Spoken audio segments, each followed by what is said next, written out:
시청자 여러분 안녕하십니까? VOA 뉴스투데이 시작합니다. 미국 재무부가 북한의 제재 회피를 도운 러시아 금융기관을 제재 명단에 올렸습니다. 이 러시아 기관은 북한 당국이 연관된 기관들을 위해 은행 계좌를 개설해준 혐의를 받고 있습니다. 조은정 기자가 보도합니다.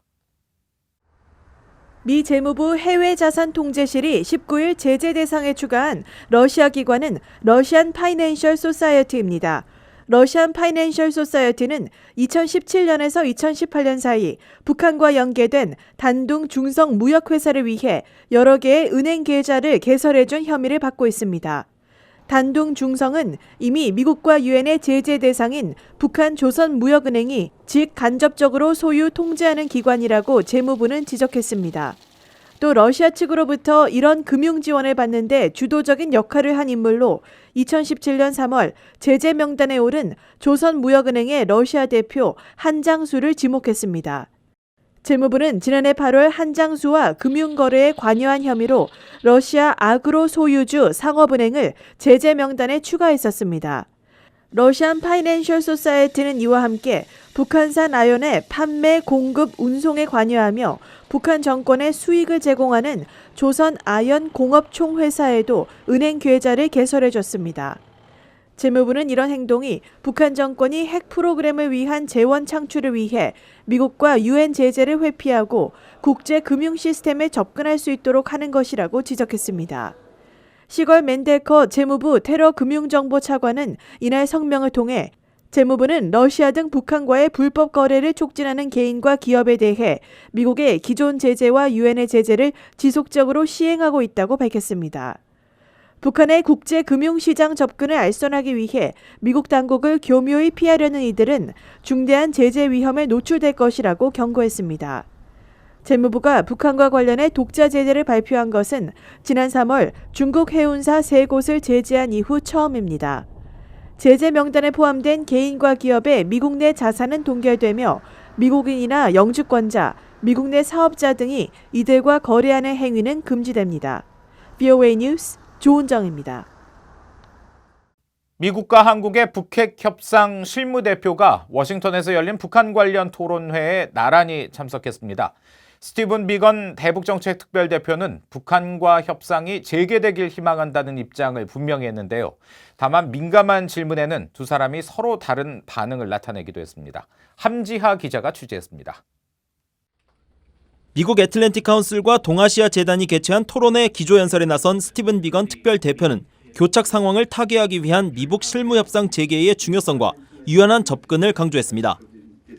We have noted the ideas that are constructive and that could facilitate progress when our two countries resume working level negotiations.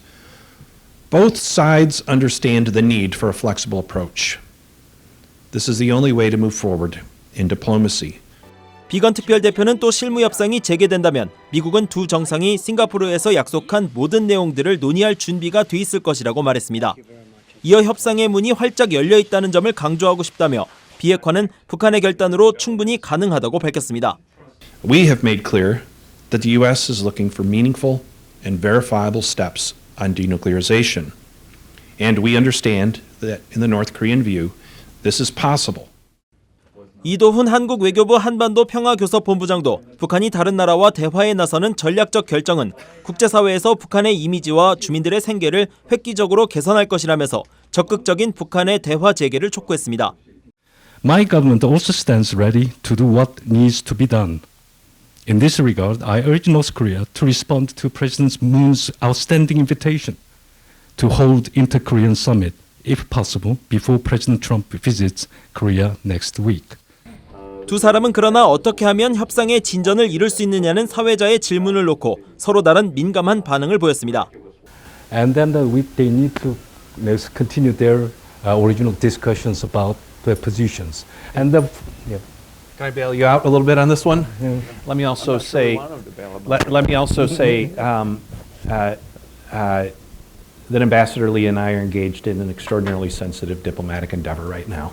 I think Ambassador Lee and I both know that every word that we say is poured over in Pyongyang, and we want to be very careful in the messages we send. 비건 대표는 중국 시진핑 주석의 북한 방북과 관련한 질문에는 결과를 지켜봐야 한다면서도 시 주석이 계속 건설적인 메시지를 보낼 것으로 기대한다고 말했습니다. BOA 뉴스 함지아입니다. 미국이 북한의 정제유 수입 한도 초과를 적시하며 유엔에 추가 정제유 공급 중단을 촉구했는데 중국과 러시아가 이를 보류하고 나섰습니다. 이런 가운데 러시아는 지난 3월과 4월 북한에 수만 배럴의 정제유를 공급했다고 밝혔습니다. 오택성 기자입니다. 미국이 북한의 불법 선박 환적 등의 사례를 적시하며 유엔 대북제재위원회에 북한의 정제유 추가 공급 중단을 촉구하자 중국과 러시아가 제동을 걸었습니다. 중국은 외교부 대변인이 정례 브리핑을 통해 현 정세와 맞지 않는다면서 충분한 증거와 논의를 내세웠습니다. 那么关于这个问题呢，应当根据安理会决议和有关制裁委员会的规定，基于确凿可信的事实依据，由制裁委员会经过充分讨论研究决定。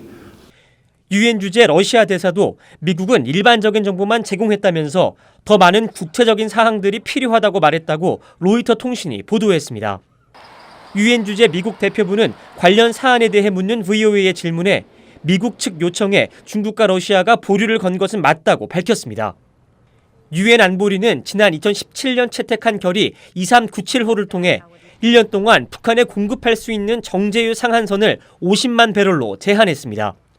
하지만 미국은 한국 등 26개 나라가 서명한 서한을 통해 70여 차례에 이르는 북한의 불법 선박 환적 사례를 적시하며 북한은 한도인 50만 배럴의 7배가 넘는 정제유를 불법적으로 취득하고 있다며 즉각적인 조치를 촉구했습니다.